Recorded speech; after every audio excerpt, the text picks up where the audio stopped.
All right. We are live. Hello, everyone. As per usual, let me check settings really fast. All right, looks good. Audio looks good. All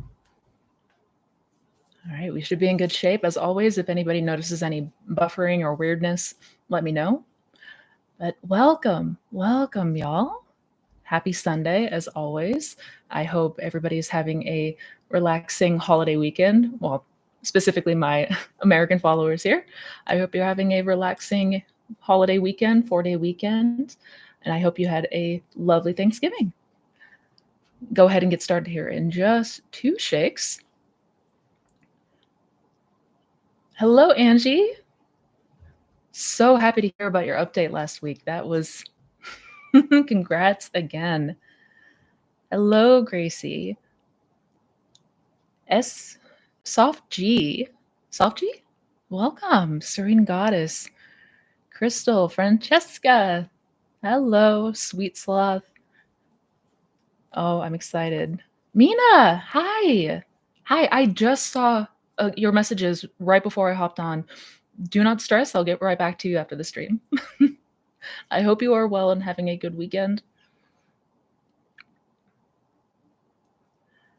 Oh, excellent, excellent. Yara, hello. Kelly. Oh, we've got some. This is going to be good. This is going to be a good stream. We've already got a number of amazing questions. So, you know what? I'm going to go ahead and dive on in and just allow people to come in at their leisure. We'll go ahead and jump in because today is going to be a little bit of a shorter Q&A, unfortunately.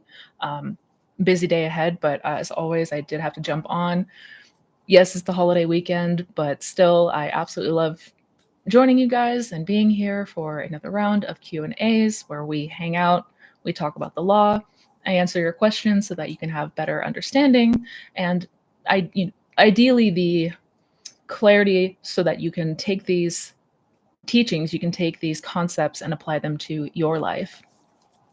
I don't have much as far as any kind of announcements go, other than I am just about caught up from everything. For those of you who may not have been here on the lives or who don't know, ran into some technical issues about 2 weeks or so ago, and between that and the holidays, been playing catch up as quickly as possible. So you can expect any messages if you are expecting an email from me. Working on getting caught up on that as quickly as possible. But man, it has been a busy week. So appreciate every one of you. Appreciate you being here. But without further ado, and goes without saying, but for those of you who are new, if you're interested in checking out any of my resources or information on my programs, coaching, anything like that, you can check it out in the description box. And Sanvika, happy December. It's December. That's wild. Time's not real. All right, let's go ahead and jump on in.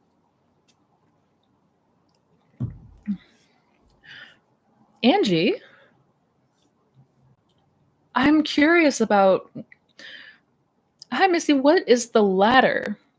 I heard you mention it in your last live, and I think previous times before. Not the ladder technique. I'm having trouble. Not the ladder technique. I'm not sure what the reference is towards. Or I was speaking about a ladder, but not the ladder technique. If anyone can help me out and remember what I was mentioning or referring to when it comes to the ladder, I'm so sorry. I'm drawing a blank. But if anyone recalls maybe what we were talking about last week or anything like that, my apologies.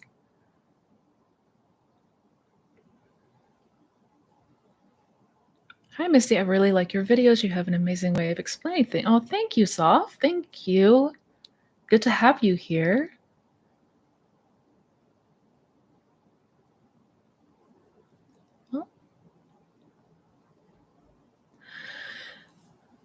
Oh, Gracie. SB said he really likes me but couldn't continue because he feels he's just hurting me and not making me happy. He might move abroad for work next year. I want him to stay and ask me to move in with him, but he's also avoidant and texting slow, indecisive. I feel like I've said everything in 3D. Any advice? Thank you. Absolutely. Yeah. And I know it can feel especially rough when we are engaging with them, when we have interactions with them in the 3D and they are showing up in ways that is not ideal. I know it's tough. Uh, the first thing that we want to do, and apologies if this may be all things that you have heard before or concepts that you've already heard, but what we have to remember when it comes to the law, when it comes to conscious manifestation, is that this is not about taking the things from the 3D and just accepting them to be true, or we want to be mindful of how we are perceiving this person, even if they are showing up in ways that is not ideal, even if they are being avoidant, even if they are saying that they don't want to be together for whatever reason. Number one, we want to revise that. We want to revise that because everyone is you pushed out. Everyone in your world is going to reflect in the way that you assume, believe that they're going to show up.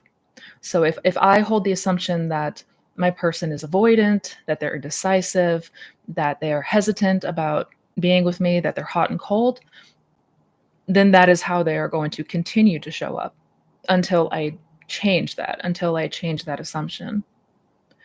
Right. So I know it can be tricky because we are very, very inclined to taking the 3D at face value and reacting and responding from that. But what we are practicing here is reconditioning that habit, that tendency for us to do that. So number one, I would be revising that conversation, and whatever was said there, and imagine instead that the conversation went exactly how you wanted it to go, that he asked you to stay with him, that he asked you to move in with him, that he expressed his feelings for you, and whatever you want that to look like. Like, that's the aim here. That is the aim. Because, you can take all the actions that you want in the 3D. Like, we can try to reason with them and talk to them until we're blue in the face. But if I am still holding on to that perception of them, that belief around them, that's going to keep manifesting because it's the assumption that manifests, right? So revise that conversation and imagine instead that things are exactly how you want them to be. And we have to be diligent in that practice. Yeah.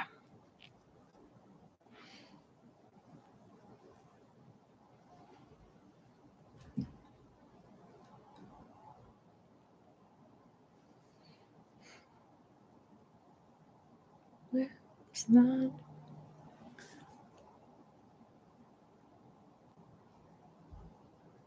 Serene Goddess.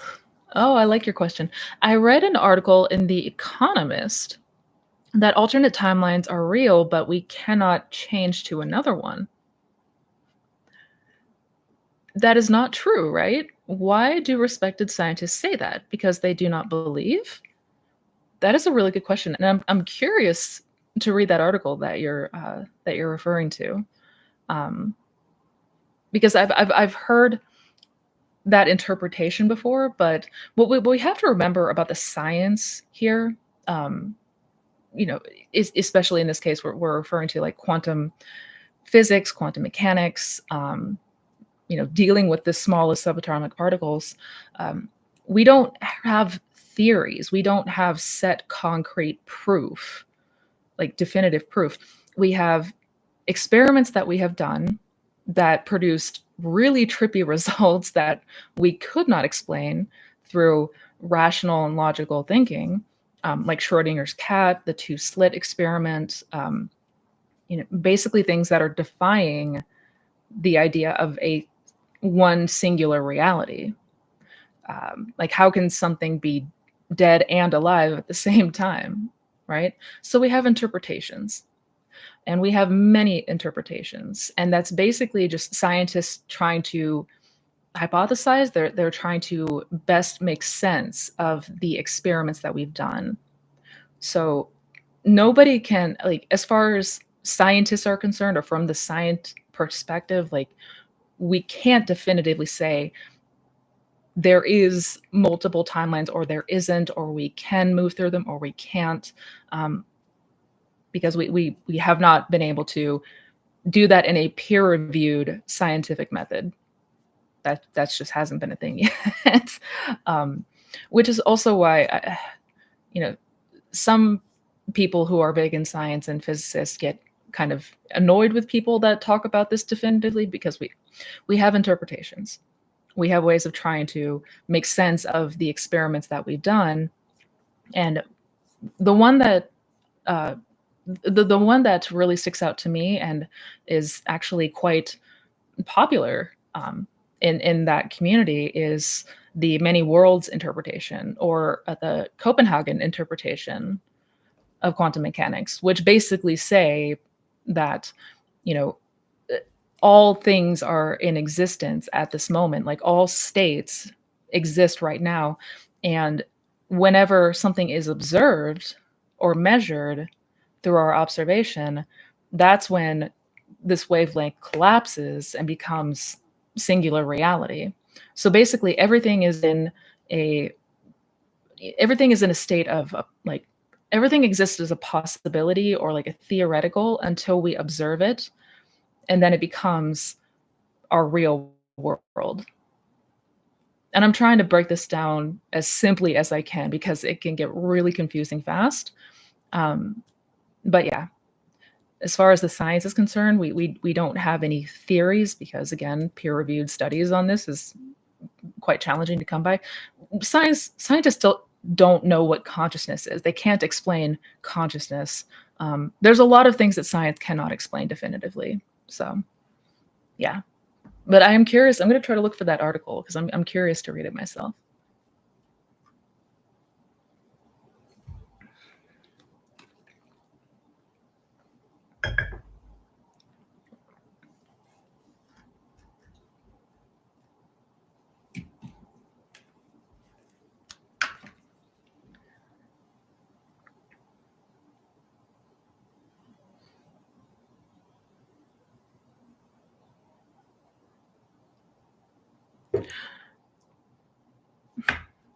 Hi, Missy, and happy Sunday. Happy Sunday. I hope you are doing well. How would you manifest perfect vision slash eyesight? Good question. And this is one that I have had. I've worked with a few people that were grappling with this. How do we visualize? Uh, Maybe if we've never had good eyesight, like how would we construct a scene or something that implies that? And what I would do in this scenario is I would imagine a conversation with your doctor, with your eye doctor. Um, and, it could be there in the office and you're having a checkup, and, they just did an eye test and said that your vision is perfect. You have perfect 20/20 vision. Absolutely incredible, right? Something along those lines. Or perhaps you're telling a friend in imagination, you're having that imaginal conversation, but in it, you're talking to a friend about how you no longer need glasses, that your eyesight is considerably better, that you can see perfectly, something along those lines, right? Because again, the important thing here is what is being implied. What is being implied there is that you have perfect eyesight. So that way you don't need to stress about like actually seeing things perfectly in your mind's eye if that's difficult to do. Yeah.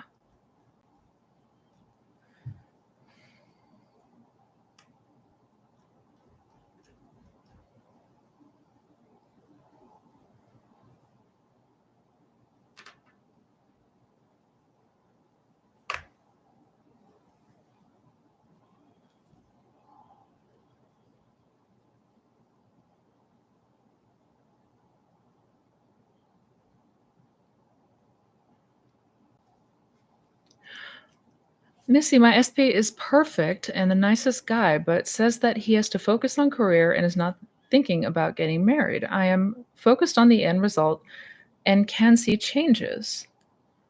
The thing is, I don't want to go no contact with him because I enjoy being with him, and so does he. But still, there's that nagging fear at the back of my mind. Um, I'm just seeing if there was another part to that. There was a part three, maybe. Just making sure I understand the question.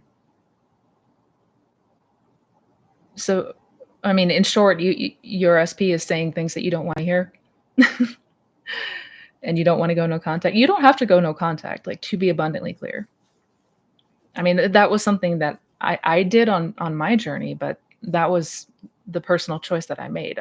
Not saying that anybody has to follow suit, um, but if that is the case, that you want to, remain in contact uh, in the 3D, and then at the very least, I would be revising nightly, daily revision, especially if this is somebody that you're talking to on a regular basis, maybe a daily basis.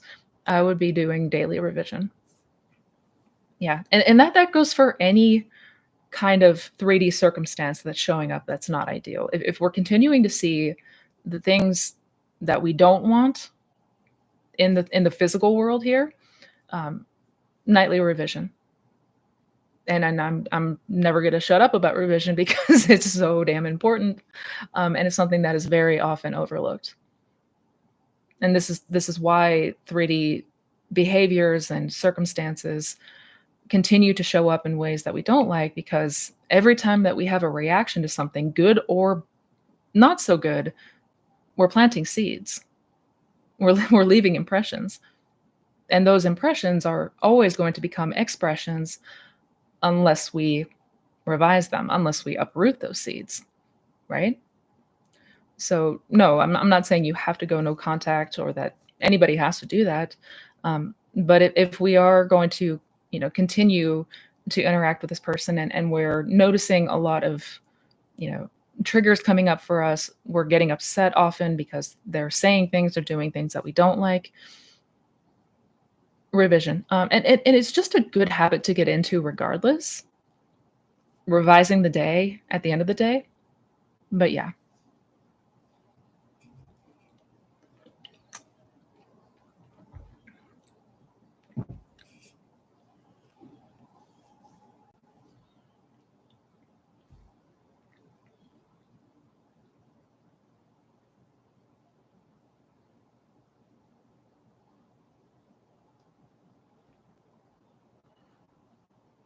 I'm trying to find the next part of your question. I see the first two parts off, but I'm currently working on self concept as I have a lot of mental blocks and childhood trauma to get through.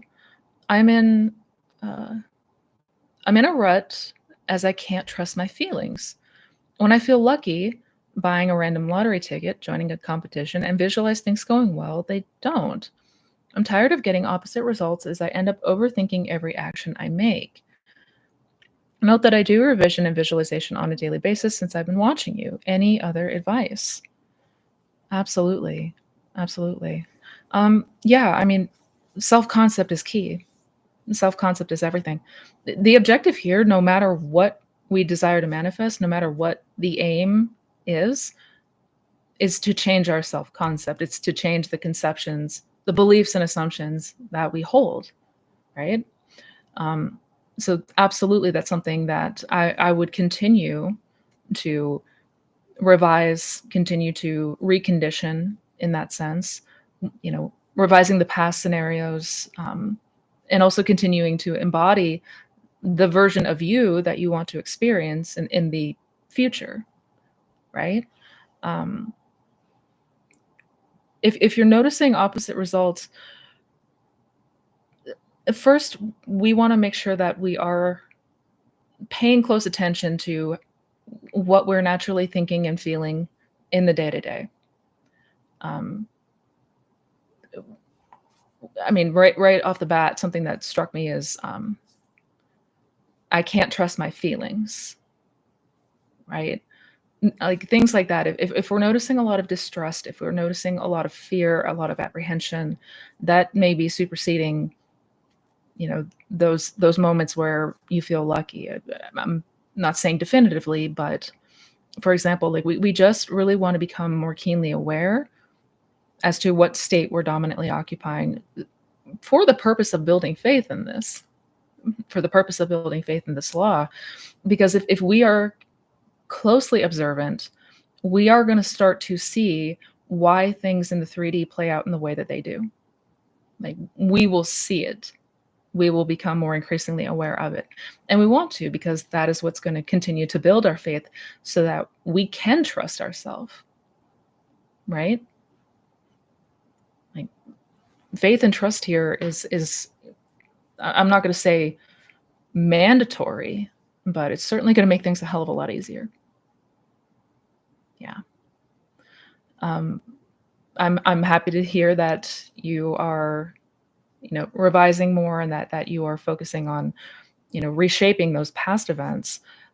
Definitely continue with that. But I would say, aside from that, just continuing to observe, continuing to strengthen the observation, and we got to be honest with ourselves, whereas what we are feeling and what state we're occupying in the day to day, because that is ultimately going to build trust and faith in this law and ourself as the operant power. So yeah, I would also be focusing on building that trust and faith. Mhm.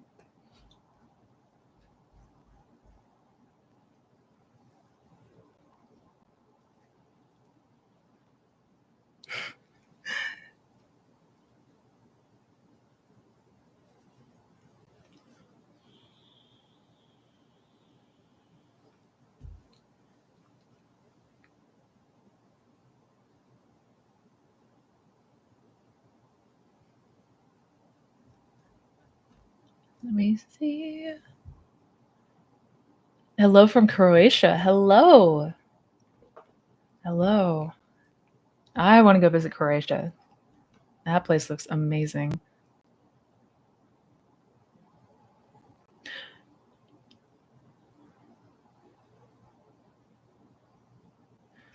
Hi, Misty. Can I revise that I don't have limiting beliefs and stay in the mindset that I love myself and have great self concept?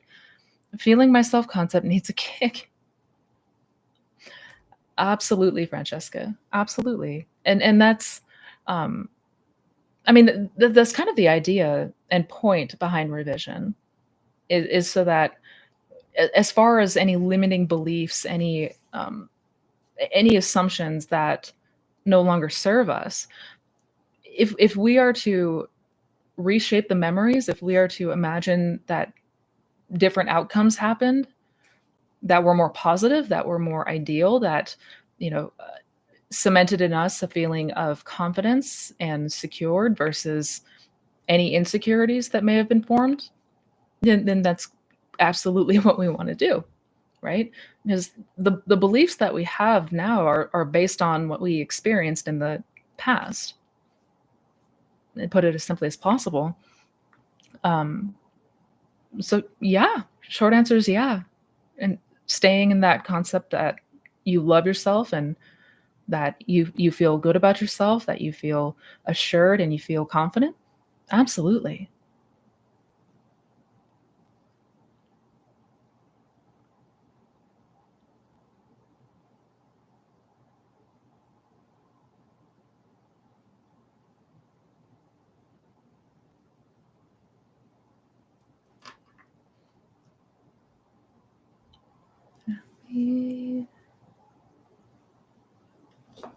Somebody was asking about the babies. They will be here next week.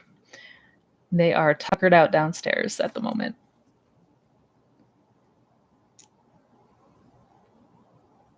I want to make sure I'm not missing anything. Sorry, guys. Just trying to be thorough. Hi, Missy. I know how to make myself feel deserving and worthy, but the feeling of being loved, chosen, etc. comes with a heavy weight. Any advice? Good question. Yeah. Anything that feels heavy, like that weight that you're describing, is resistance. So it's feedback to us when we're noticing that kind of weight that's. I mean, everybody has felt that before. That certain like, mm, not too sure about that one. Um, that's pointing to what we want to place our focus on, right? If the feeling of being loved and chosen comes with a heavy weight, then we want to focus on that feeling of being loved and chosen. So any imaginal act that is going to emphasize those concepts, right? That are going to reinforce those conceptions specifically, and being loved, chosen, prioritized. It just means that there may still be an attachment to that old belief. If the belief was that I am unloved and I'm never chosen, if that feels more resonant, that's just feedback to us that this is where we want to place our focus as far as the self concept is concerned. I hope I'm making sense.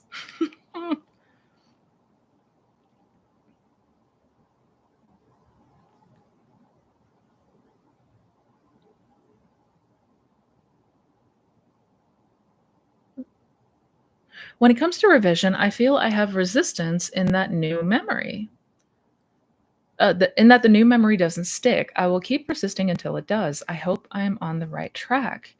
You're on the right track. That's normal. That's normal. We may notice initially that some resistance comes with revision. And that's for a number of reasons. Mainly because number one, this is a new practice.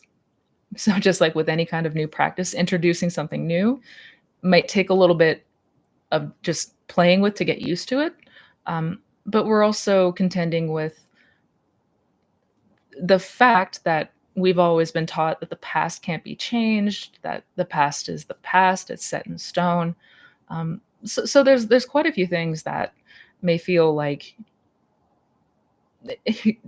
a lot of the old beliefs may make it so revision feels a little bit less believable, or we may notice a little bit more resistance. That's normal. That's normal. Yeah.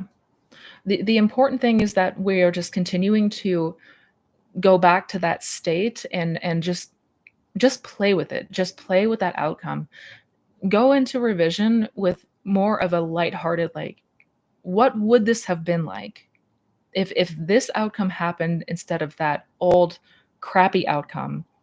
If this happened instead, what would that have been like? And then just kind of let yourself play with it. Instead of trying to force yourself to believe something that you may not believe in this very moment. I hope I'm making sense. Um, but yes, keep persisting until it does, and it will. It will continue to become more natural as you get familiar with it.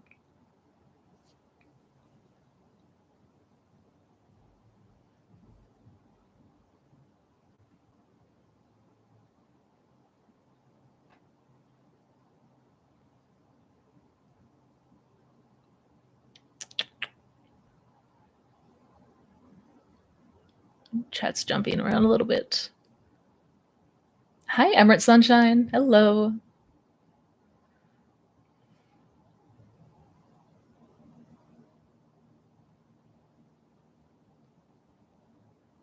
Missy, if to desire is to have, can I just assume it's done every time I have a desire and don't do any technique? Is it enough to just assume that I already have it every time I have a new desire? Yes, absolutely. That's more than enough. We don't have to do techniques, to be abundantly clear, because it's never the technique that's going to make it happen. It's never the technique that is why things happen. It's the technique is strictly just a tool. It's something to aid you in feeling that wish fulfilled state, allowing yourself to experience that wish fulfilled state. Nothing more, nothing less. But absolutely, you can decide. You can assume it's done because it is done. That would be a very accurate assumption. Yeah.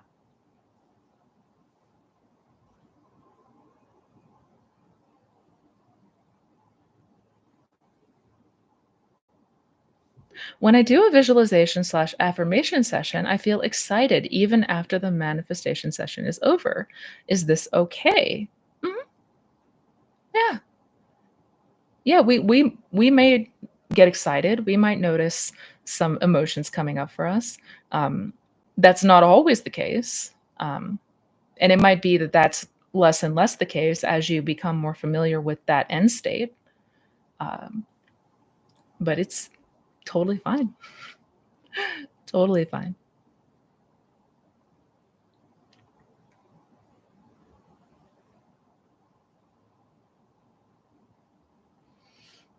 Oh, M2 Media, I am so sorry. So I've been on my mental diet for the past couple of weeks. Things have been going super well. I've been feeling super calm. Yet last night and today, I feel extremely anxious like I used to be. Mm. Oh, that sucks. Yeah, yeah. What you're describing sounds a bit like backlash, ego backlash, um, where things have been going really well, feeling great, and then seemingly out of nowhere, for no particular reason, we just feel anxious and crappy. That's backlash. Number one, this is common.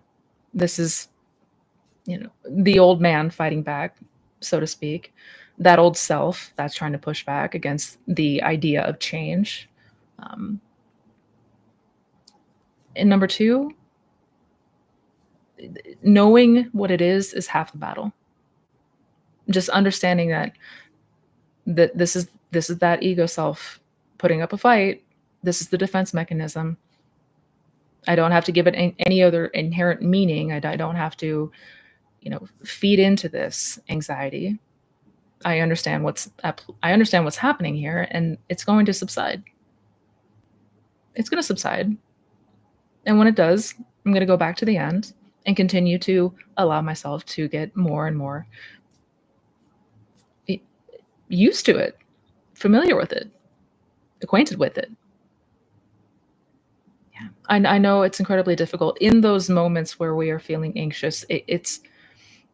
It can feel really difficult to believe it or accept it or remember it. So give yourself a little bit of grace because this will subside. Yeah.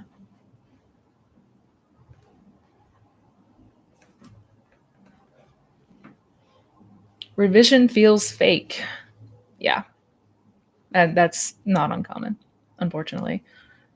It feels fake because we are very fixed in the past and whatever happened in the past. Like, that to us feels very true, and anything else that we try to tell ourselves is going to feel fake or wrong or like we're lying to ourselves. This is common, and that's why I say we don't want to try to like coerce ourselves or manipulate ourselves into believing that something different happened. The approach with the revision is you are just playing with that state. You are entertaining this like a hypothetical. What if this had happened instead of this other terrible outcome? That was not ideal. What if things had gone like that instead? And then let yourself go there. Let yourself just explore that reality for a moment in here. It will start to feel more natural. It does take practice. It does take practice. Unless you have grown up with revision and doing revision since you were a child, it's probably going to feel very forced and awkward and weird at first. Yeah, that I heard a cat.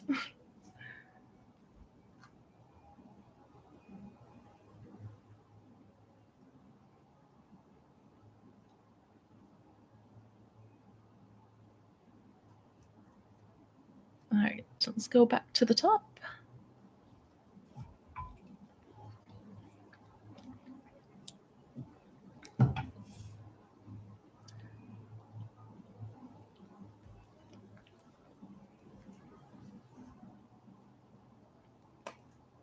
Where the heck was my spot? Marie, hello. Happy Sunday, Missy. Is it easier to manifest a new SP whom we have no history with and no resistance versus an ex SP with a painful past? Thank you. Mm, uh,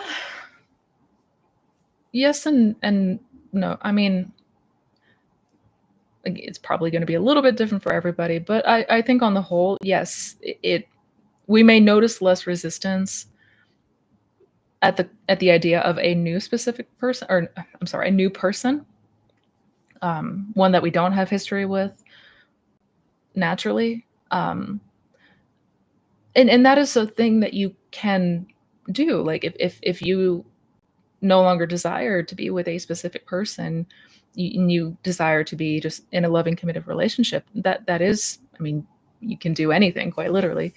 But I don't like to encourage people to give up um, if what they desire is their person.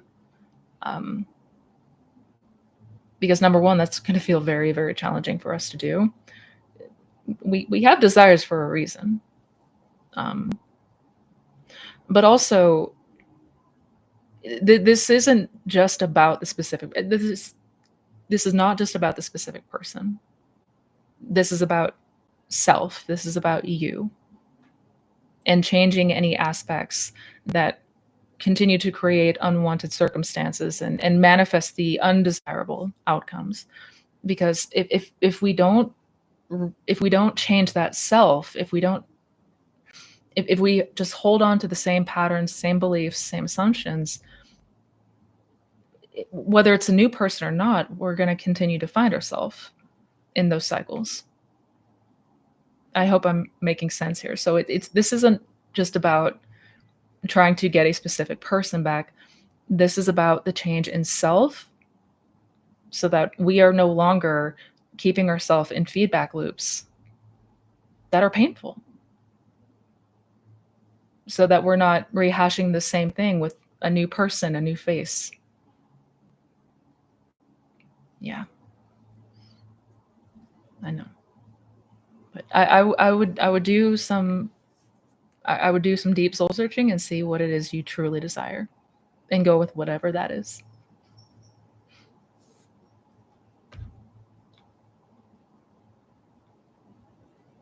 No questions. I just enjoy the live streams. Thanks for being here on the holiday weekend.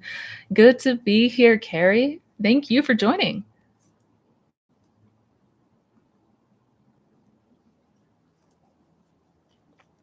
How to imagine in first person point of view? Good question. Um, for a lot of people, I think most of us, when we imagine, we're kind of accustomed to doing so in third person. So making that switch to first person point of view can feel tricky at first. This is normal. I would start through just exercises and practices that you can do that will uh, just make it more natural to start to imagine from first person. Like one example of an exercise you can do is you can take an object, it could be anything, it could be a piece of fruit, it could be your phone, whatever it is.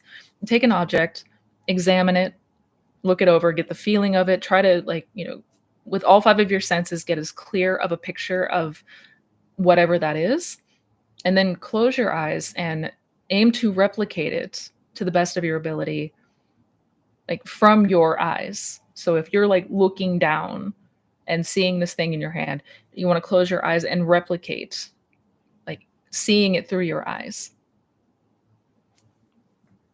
That's just one example, but that was an exercise that I practice with often. Yeah. Just takes some getting used to. That's all.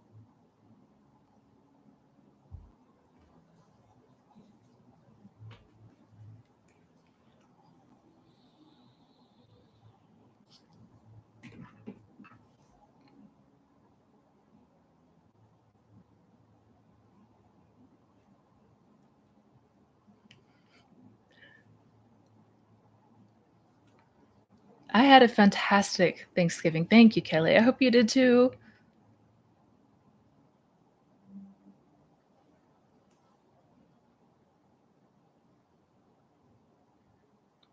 Hey, Missy, can I manifest a scene that include multiple desires, like receiving messages from SP while working on my dream job?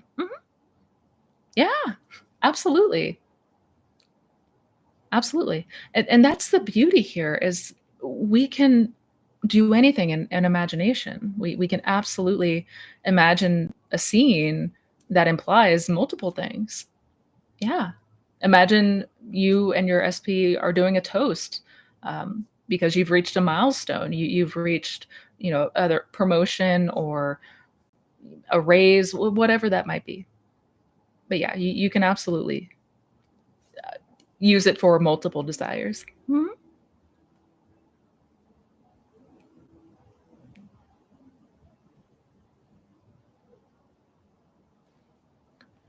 Because I've heard that your desire should just feel normal and that feeling of excited doesn't align with the feeling of normality. Does this mean I won't get my desire until I stop feeling excited?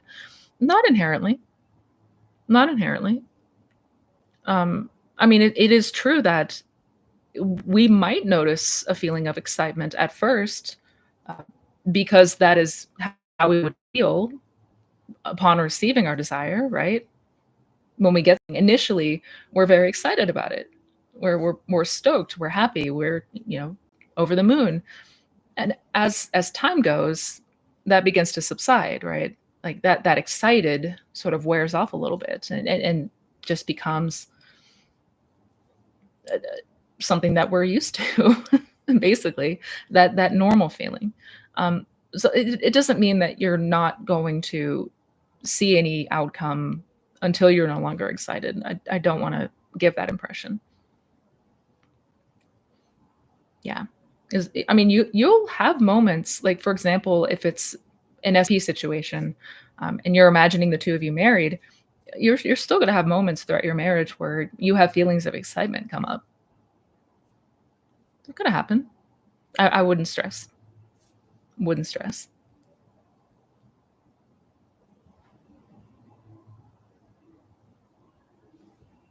"Hi, Missy, after doing the 'Isn't it wonderful' technique, how do you go about your day?" Um, I as normal. After you mean after my morning meditation? I just get up and start my day as I as anybody normally would. Um, yeah, yeah, it's no different. "Hi, Missy, can you please do a video about how you manifested getting into the Cannes Film Festival?" Yes, yes, I know that is certainly overdue. That is overdue, but it is on my list of video topics to be announced.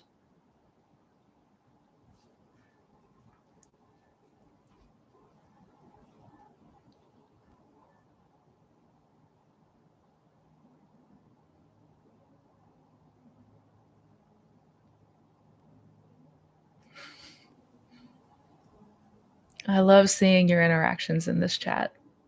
It makes me very happy.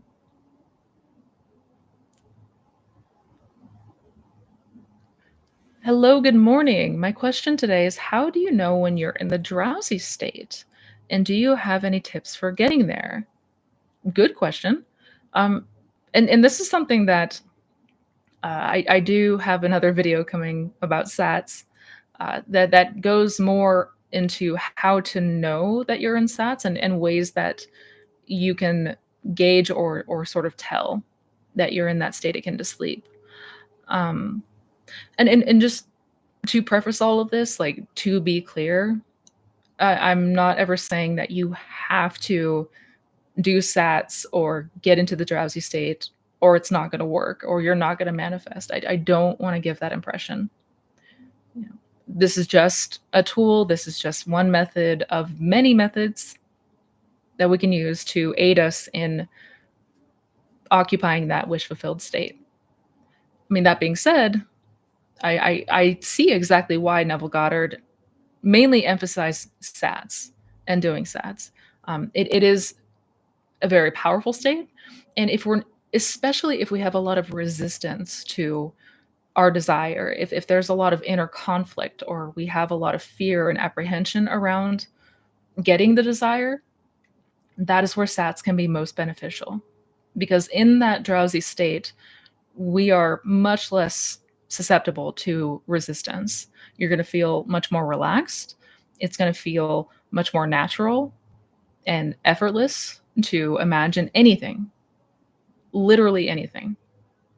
So if you are noticing a lot of difficulty with double-mindedness, a lot of fear, a lot of doubt, this is where sats can really, really help.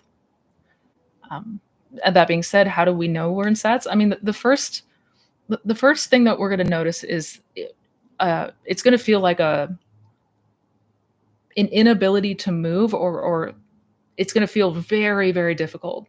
Like we could still move and get up if we had to, but it's going to feel so far away. Like your body's going to feel really heavy. Your eyelids are going to feel really, really heavy. And as you continue to relax and kind of get yourself lost in it, at a certain point, you're no longer going to be aware of your body. You're no longer going to be aware. You just kind of become like just consciousness. Like you're just pure consciousness, almost like a sensory deprivation chamber. Um, and you're going to feel just a deep peace and relaxation. But yeah, definitely keep eyes out for that video. I'm going to talk into more detail, some ways in which you can kind of tell that you're in sats, but those being the big ones. You're going to feel no longer aware that you're in your bedroom or wherever you might be physically.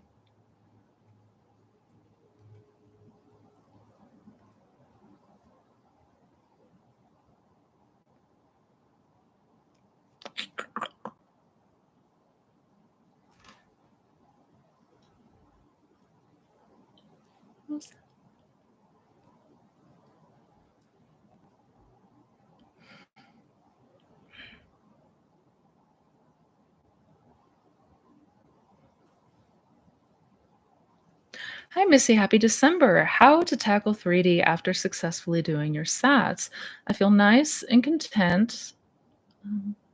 I feel nice and content after doing my sats, but 3D hits hard and it makes me feel like I ruined my manifestation. Mm. Number one, you can't ruin your manifestation. Quite literally impossible to ruin your manifestation because states of consciousness are eternal. That reality that you desire to experience is not going anywhere. It literally can't, because creation is finished. It is always going to be finished. So we don't have to get ourselves worked up in this fear of I just ruined it. At most, at absolute worst, if we miss the mark or essentially maybe delay it momentarily, we can get right back on. We can take aim again. We can always take aim again. And that basically means just we can redirect and go back to the end. That's never the case that you can't do that. You can always do that. I know there are going to be days, there are going to be times that feel especially difficult. 3D is going to, hit differently in ways that we don't like. That's normal. That's normal. Um, I would revise. I would make sure to revise, especially if it was something that you noticed a strong reaction to. I would just be sure to revise and then direct yourself back to the end.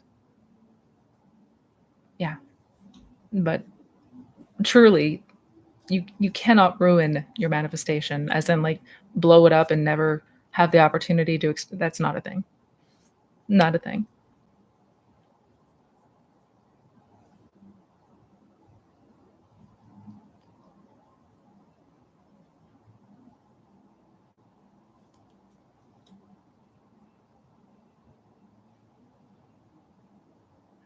What is that?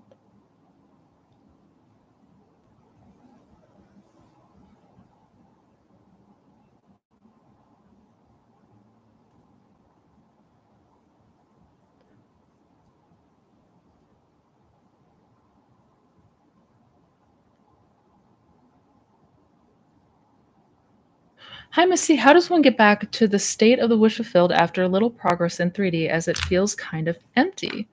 I'm manifesting my SP where after movement I can't really feel we are together again.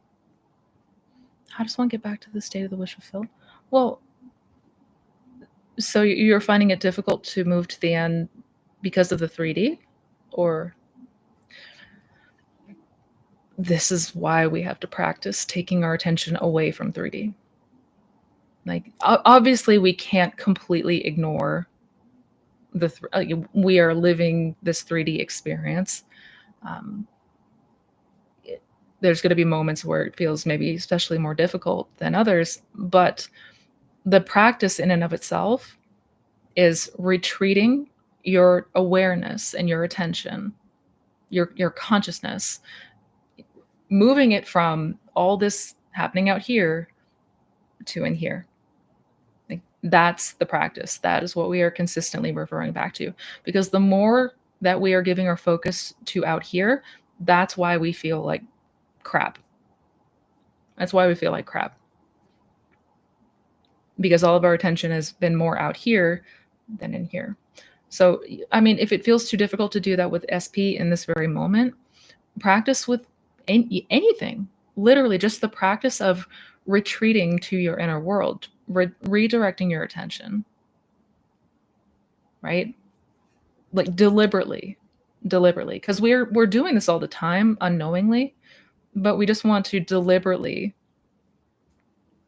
focus on where we want to go instead in here. And if you are still noticing a lot of pushback or if there's still resistance, try first to just get yourself as relaxed as possible. So before bed, before a nap, get yourself into a drowsy state and just allow yourself to visit that world in imagination. Mhm.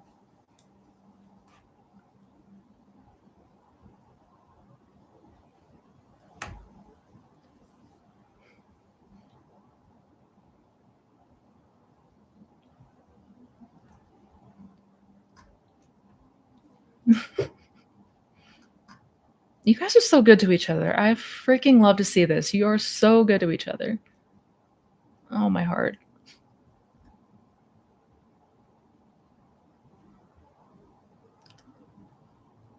Oh my God, Giddy! It's so good to see you again. Hi, Missy. I finally manifested a healthy, amazing relationship. I've never been happier.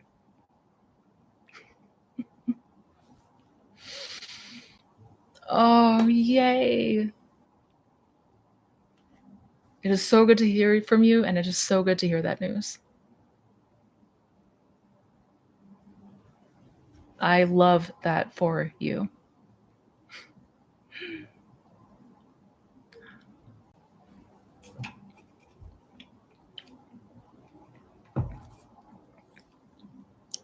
Nothing is impossible, you guys.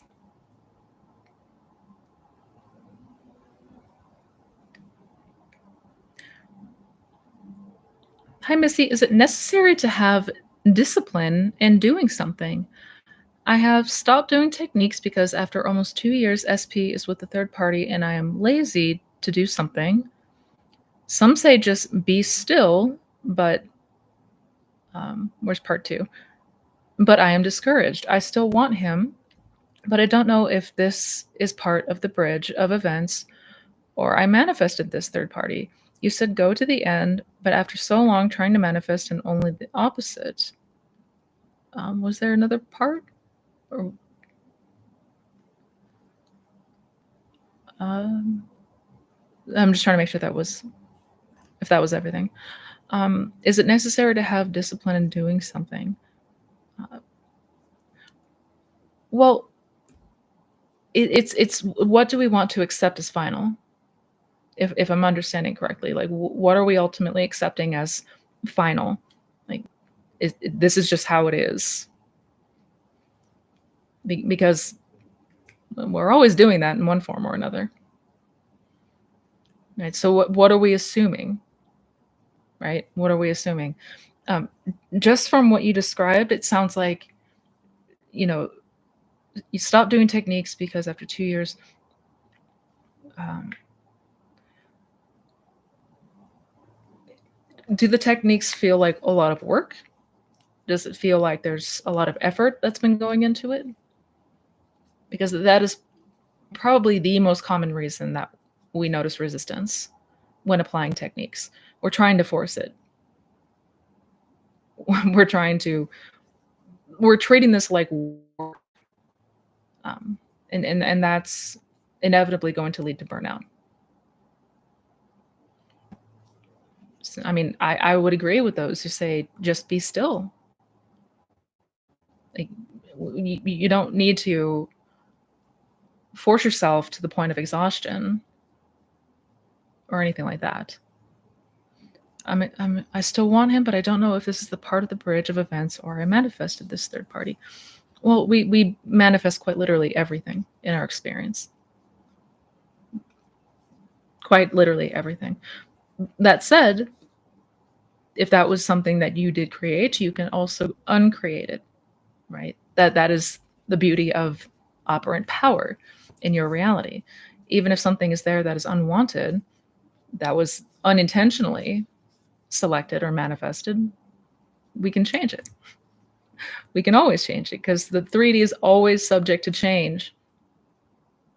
The 3D is always subject to change. And that's one thing that when I had that realization, it blew my mind because a lot of times I would get so fixed on it's always going to be like this. It's always going to, like, nothing's ever going to change. The 3D is constantly subject to change. It's always changing. The only constant that exists is change. That's it. So what are we accepting? What are we declaring? What are we assuming?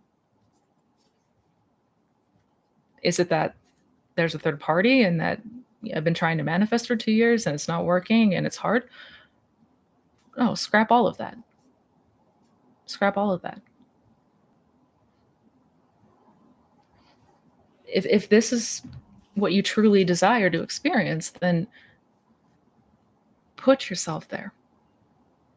Put yourself back there. Not through forcing, not through efforting. We really do want to practice just getting ourselves as relaxed as possible first, and then allow yourself to experience in here what that would be like. Saturate the mind, as Neville would say.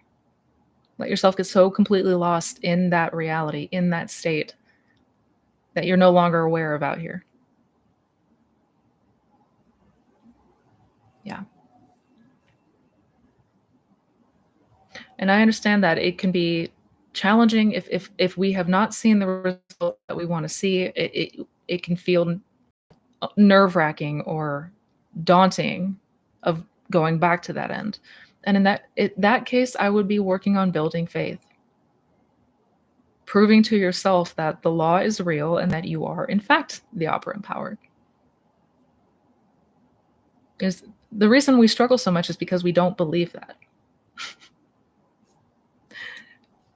It's that simple. If we truly and genuinely believed that I am the operant power in this experience of mine, in my reality, I'm choosing and selecting all of it.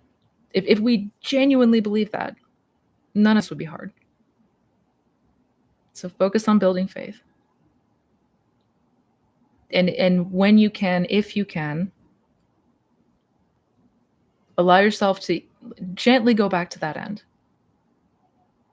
without force, without fighting. Yeah.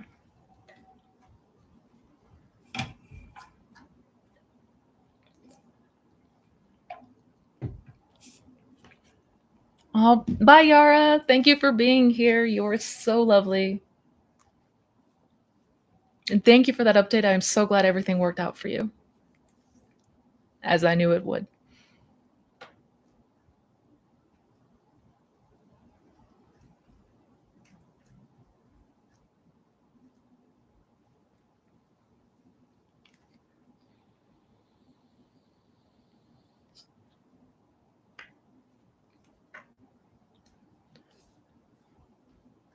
Where's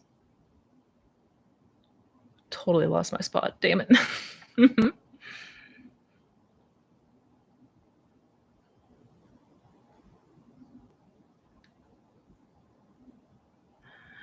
Hi, Missy. When the 3D suddenly reflects the old story, can this be attributed to ego backlash, or is this purely reflective of double mindedness and not truly living in the end?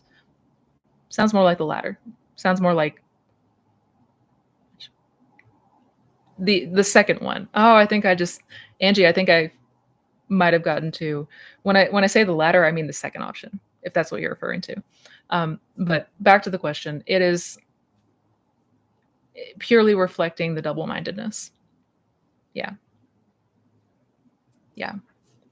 I mean, if you have recently experienced ego backlash and um, are just coming to the other side of it and seeing some of that old story, it may be remnants of that, which is why, again, one of the best habits we can start getting used to, getting ourselves into, is daily revision, especially if things did not go the way you wanted it to, especially if you had a reaction, anything of that sort, like a strong negative reaction, I should say.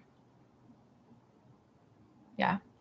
I mean, I know when you are in ego backlash, when you're in the thick of it, it feels incredibly difficult to try to do any techniques or do anything.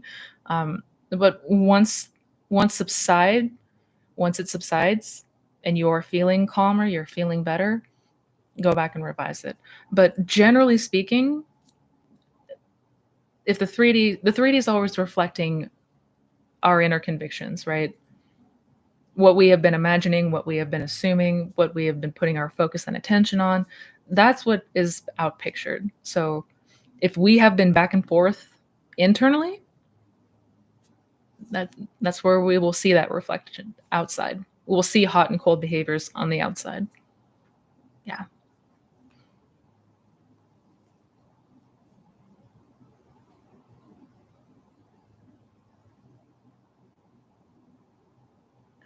My question is with states, how does it feel when you are in the state? Basically, how do you know that you are doing it right? Should be in state, well, should it be that you're in the state while using techniques, or do techniques take you there? So techniques are to aid you in the feeling, right? Feeling is selecting the state, right? So that's kind of the whole point. Like what's taking place on an unconscious level is we're selecting the states based on how we feel, based on what we are assuming, based on how we are reacting, and all of that. So how do we know we're doing it right? Because we'll notice a change in how we feel. We will notice a change overall, like as we have become more acclimated to that new state, it's just gonna feel more natural. Like we're naturally gonna gravitate toward that way of thinking. Also, we're gonna notice our thought patterns changing, not having the same kind of intrusive thoughts or reaction to those thoughts. Essentially, you're gonna notice an internal shift first. That's kind of the idea. If you how you know that you're doing it right. You'll know based on your reactions, your thoughts, what comes up for you in the day to day. Yeah, that kind of a thing. How does it feel when you are in the state? The same it would feel as if this was taking place in 3D right now, right? So if I'm in the state of loved, prioritized, chosen, right, that's how I'm going to feel.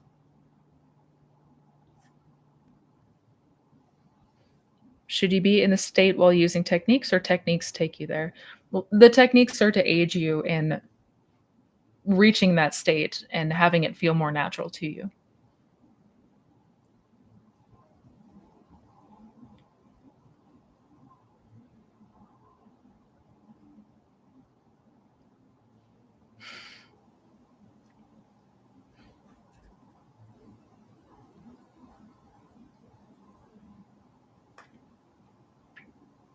Obviously, do you believe in karma, and how does that relate to manifestation? Good question. I mean, the concept of what goes around comes around. I would say, like with anything else, if you believe in karma, like if that is, you know, principles that you live by, if that is what you naturally assume, then you will see proof of that. And I think for a lot of people, they do subscribe to karma. That, if you do bad, bad things will happen to you, or if somebody does bad things could happen to them, good things, vice versa, whatever. Um, it's a popular concept, and it most certainly is true if we assume that it is. Mhm.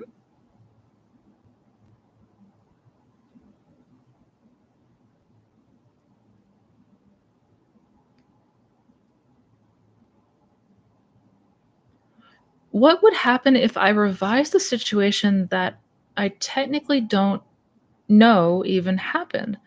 I'm guessing that someone did something to convince a person to act a certain way towards me. I'm just trying to make sure I follow. What if you revise a situation that you technically didn't know even happened?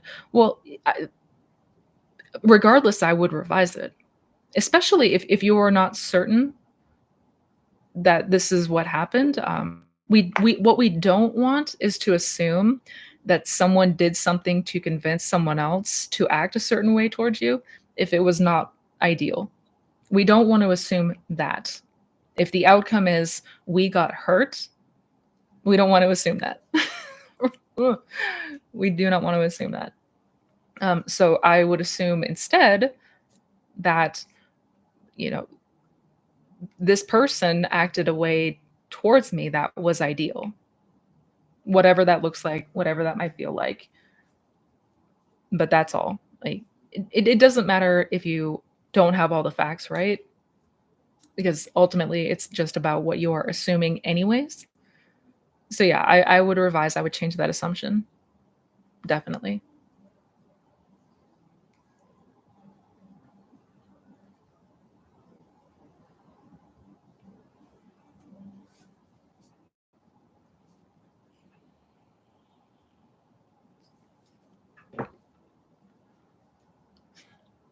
Oh, Kelly, I'm so sorry. Missy, I think I need to give up on SP. It's taking a toll on me mentally as I can't seem to stop thinking about him if I'm actively manifesting him. But I fear if I give up, there's no chance of it ever coming.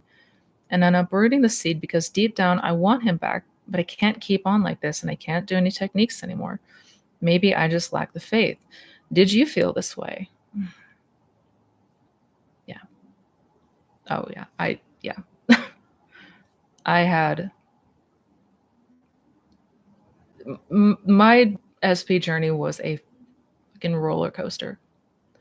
There were many times that I was burned out, I was tired, I wanted to give up, I wanted to throw it in the towel. And if you need to take a break and just focus on you and recharging your batteries and giving yourself permission to not having to do all these things all the time, like if it's taking a toll on your mental health has to come first.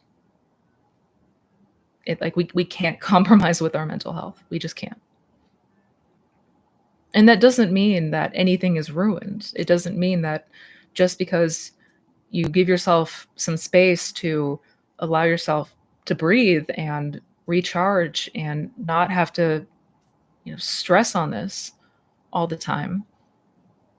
If anything, that's only going to serve to your benefit.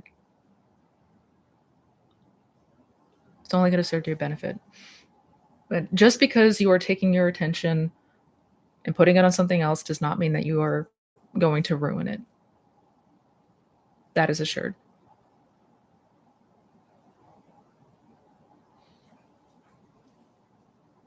I'm so sorry. This certainly did happen to me. If you need to give yourself a little bit to just whatever you need to do, uh, definitely want to catch up soon and talk more.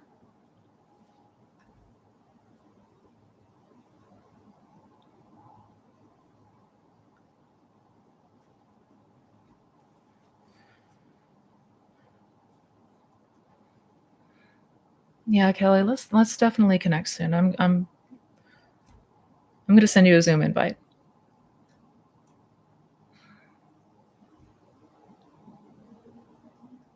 Revision is healing, yes.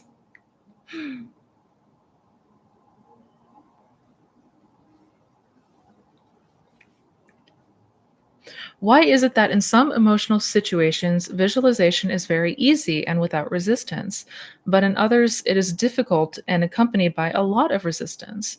How do we eliminate that resistance? Excellent questions. I mean, it really comes down to belief. It comes down to assumption. It comes down to what feels natural for us.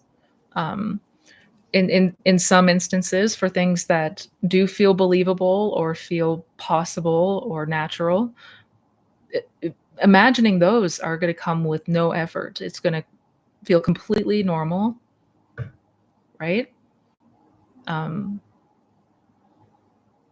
but in other cases, if there is doubt, if there's fear, if there's uncertainty, if there's a conflict between what we are naturally assuming and what we desire, that's where the resistance comes in,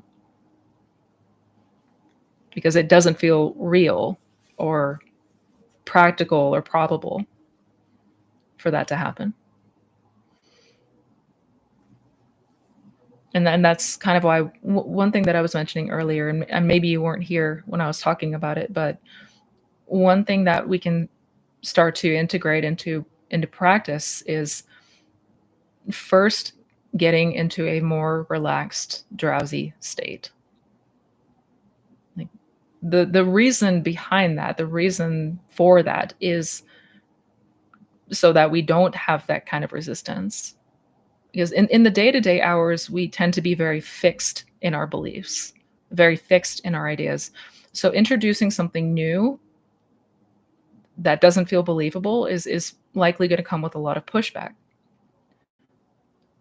Getting into that more relaxed state, that more drowsy state, is going to alleviate a lot of that. It's almost like the guardrails to the subconscious mind come up. But I would recommend, if it has been a challenge, try going into a meditation first. Try getting yourself as relaxed as you can first. Yeah.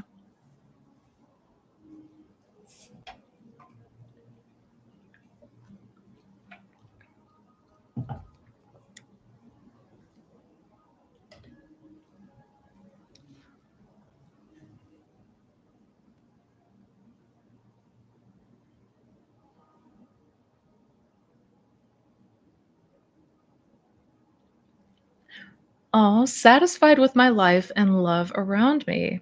I'm not doing any techniques specifically as I was previously. I don't know if I have become successful in believing my 4D reality, but I'm loving the flow. Yes. Yes. Oh, I'm loving that for you. Yeah, it sounds like you're just more in a state of allowance and going with that flow. And like I said, we don't have to do techniques. Techniques are not mandatory here. And we can see it ourselves. Like we've probably already seen it ourselves.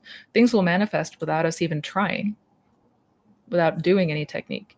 Um, but that is so amazing to see. I am so happy, satisfied with my life and love around me. Yeah, just let yourself flow with that. Soak it up like a sponge. That is awesome.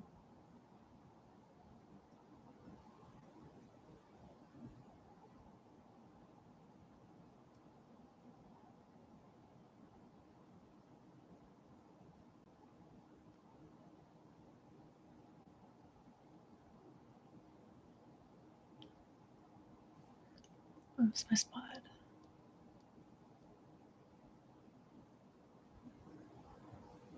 Missy, why would the same thing come up again and again, month after month, as it relates to money? Thank you for your answer.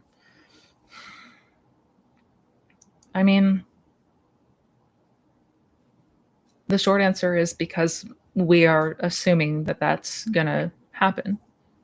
We're assuming because of what we have experienced month after month, um, something has been reinforced enough times, we start to naturally believe and assume that this is going to happen,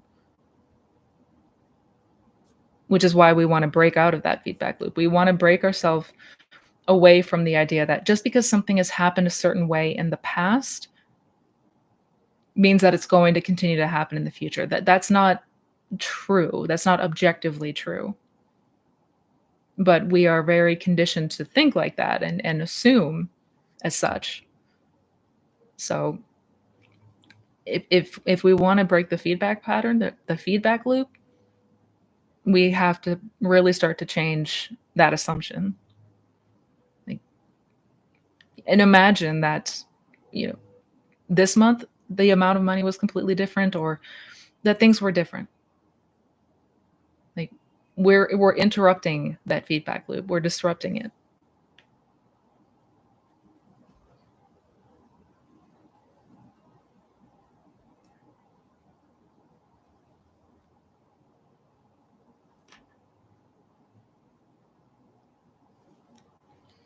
Hi, Missy. How would you recommend tackling a complete life overhaul? Good question. I if it's everything that you want to change, if it's the whole life and everything in it, I would start with the general state first. I would focus first on the general state of satisfaction or gratitude or blessed, loved, successful, whatever that concept is. Like, whatever you want the foundation of your self-concept to be, I would start with focus on that, letting yourself gravitate to that. You know, we can utilize something such as "Isn't It Wonderful?" or the Lullaby Method. Um, Same technique, different names. But yeah, I would first want to just introduce and really start to cement success or loved or blessed, satisfied, you know. And from there, you might have things naturally come up for you. You might have scenes or images or memories or whatever the case might be. Things may come to you from that, but um, lay down that foundation first.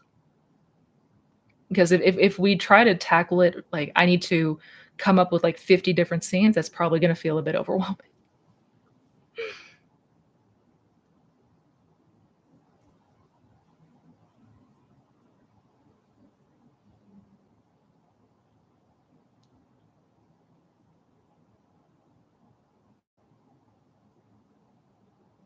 Hi, Missy. I had a lot of movement. We met on Thursday, his birthday, and we had planned to see each other again yesterday, but he couldn't. We'll meet tomorrow, and I hope he will end the hot and cold and come to me. Oh, I'm happy to hear that. I hope you had a wonderful time together. That's awesome. So, as far as your meeting tomorrow, assume no more hot and cold behavior. Don't even let yourself entertain the idea of hot and cold behavior anymore. Like, be done with it. He shows up hot, he shows up on point. He is excited to see you. He is loving, he is doting, he is caring. That's the only thing you entertain. That's it. I'm so happy for you.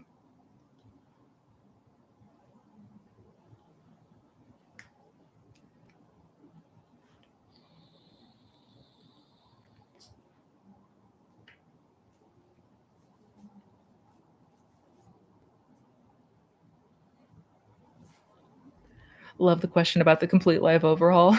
Me too. Me too. I've been there. If double-mindedness causes the hot and cold, do we have to be 10 out of 10 perfect in the desired state at all times to manifest? No, no, and we're not going to be, because we're humans. And as humans, because we're not robots, we're likely going to have fluctuations at times, and that's okay. Um, I'm just pointing that out so we could start to see it, so that we can observe as this happens. Number one, it'll start to really build our faith, because we will notice and become aware that all of the things that we are doing is being outpictured, which is the entire premise of the law. Um, but also, like, with practice, you're going to get to a place where your baseline, your dominant state, is going to be one that's more desirable, and that premise is going to feel natural to you. And yeah, you might still from there have moments where you get sad or angry or, again, a human, but it's not going to affect overall that dominant state. I hope I'm making sense. But no, you don't need to be perfect all the time. We're not going to be perfect all the time, and that's kind of the point. As humans, we're not perfect. That's the entire point.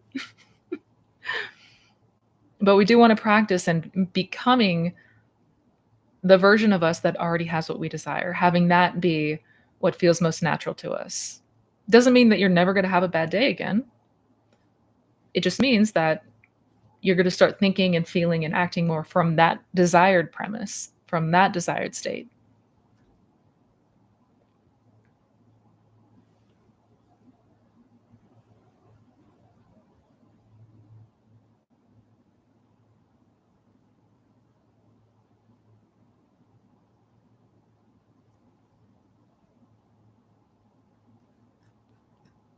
Dude, I'm finding my spot. Where did it go?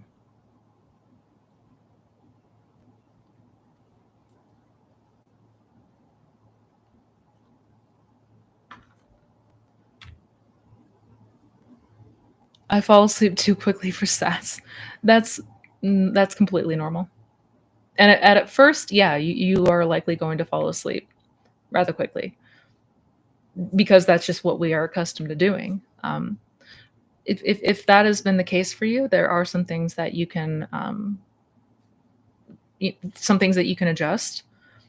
The first would be try getting yourself to bed a little bit earlier than you normally would, maybe 30 minutes to an hour before you would normally go to sleep. Like, basically, don't try not to wait until you are like dead exhausted to go to sleep, because then your head's gonna you're gonna fall asleep as soon as your head hits the pillow. In that case, you can try sats while sitting up instead of laying down.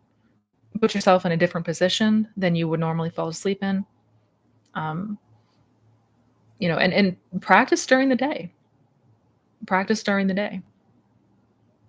Yeah, but it's not always going to be the case that sats is going to feel impossible and difficult to do.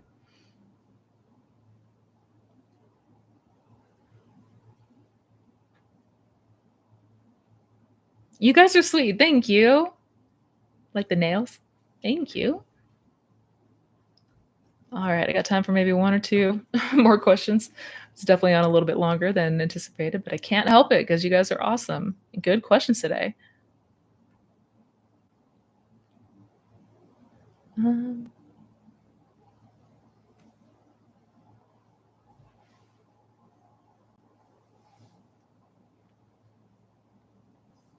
Carrie, non-SP Chronicle update. We'll email you later today. It was Pride, Prejudice, Synchronicity. Oh, yeah, definitely reach out. I love your chronicles.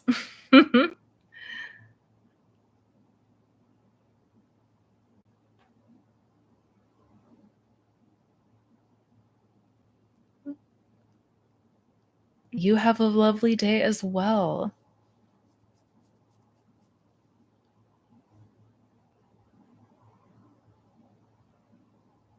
When I revise, sometimes it makes me feel like I'm denying the 3D and it creates a bit of resistance. How should I go about this? Revise sometimes it makes me feel like I'm denying the are you referring to when if you revise on the spot? Like when you try to revise right there on the spot, it feels like you're I guess I'm trying to understand. Because the point of revision is if it's the past, it's not the 3D anymore. Like I don't see because all we're doing here is reconditioning the memory. Um, little confused by the question. Feels like you're denying. Are you talking about it feels like you're denying what happened? Like you're giving that person or situation a pass? Is that what you mean?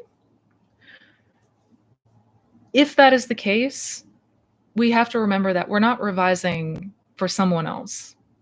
We're not revising for somebody else's benefit or to let somebody off the hook or give them a pass. We're revising for us. We're revising to remove resentment and anger and frustration and all of these things that only sabotage us. It's only hurting us. Holding on to resentment is akin to drinking poison expecting the other person to die. It's pointless. So we're revising for us. We're not denying anyone else. In fact, we are doing the most loving thing that we can for ourselves. Mhm.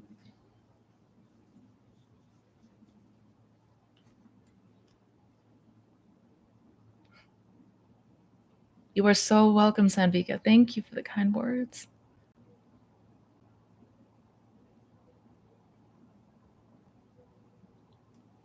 I have a question. My SP is someone I manifested before yet lost him again. I heard your success story. How did you manifest him back as the best version of himself? I revise, visualize, and script. Mhm. Yeah. Yeah. So I'm so sorry. There's probably no worse feeling than losing somebody after you've successfully gotten them back, which is why I teach the way that I do. I'm not just here to teach you how to rearrange the 3D surface and get something back, because ultimately, if we are still operating from the same place, the same fears, the same assumptions, the same beliefs, we're going to continue to encounter the same old, same old. Um, so that's the realization that I had. The realization that I had is this is not about trying to get him to change. The realization was I needed to change my perception of him, how I was looking and viewing at him, what I was assuming about him and myself, relationships in general. I had to see it all in a different light. Like the premise of all of it needed to change. And that's effectively what I did. Through revision and continuing to use my imagination, I experienced things that were much more ideal, where I felt more confident, where I felt more assured, where I felt more secure and loved within myself. Yeah. And 7 years later, he's still here, blasting music. I don't remember the name of the video. I don't remember the video title, but I did in one of my videos talk in more detail about what I did. Shoot, that's gonna bug me. I'm blanking on the title, but um, the most important thing that we have to remember is that this is about the change in us, changing how we are believing, how we are perceiving, how we are reacting, what we are assuming. That's it.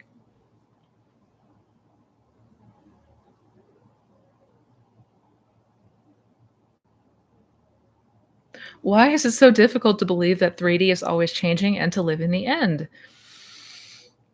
Number one, we are just naturally resistant to change in general.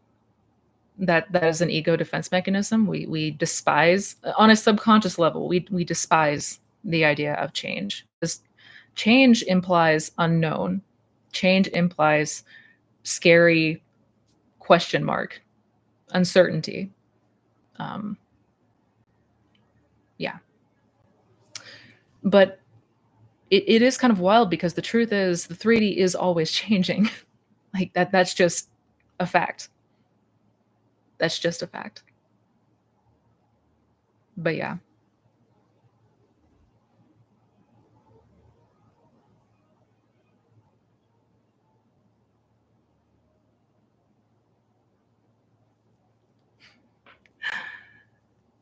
Welcome, JT. It's good to have you here. And thank you. You are sweet.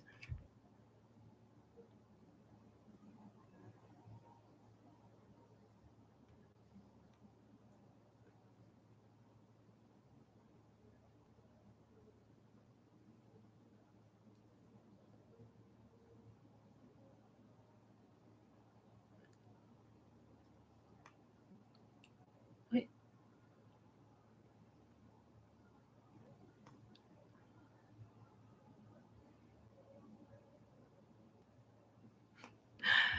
Hello, Danielle. I am doing really well. Happy December.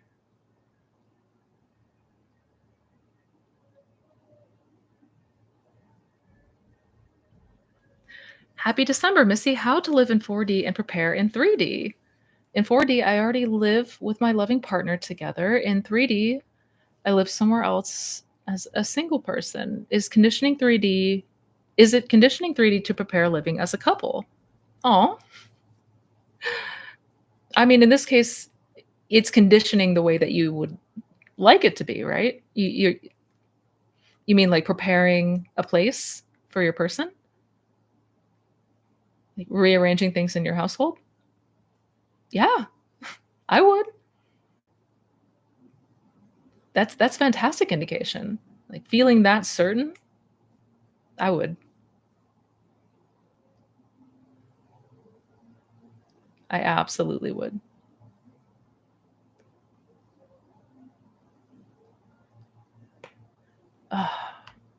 There's still so many good questions. That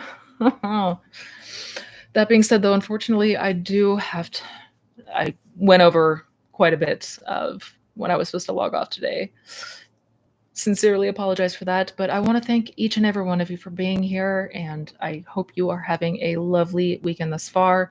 If I did not get to your question, I'm so sorry, but I do come here every Sunday, so I hope you will be able to join us next Sunday as well. In the meantime, each and every one of you, please be well, take care of yourself. Much love.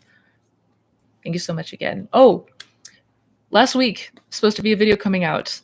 Did not get to it. I am so sorry, but expect that video to come out where I talk in great detail about my own journey and all this crazy madness, right, of manifestation. Not going to want to miss that. Much love to each and every one of you. Bye now.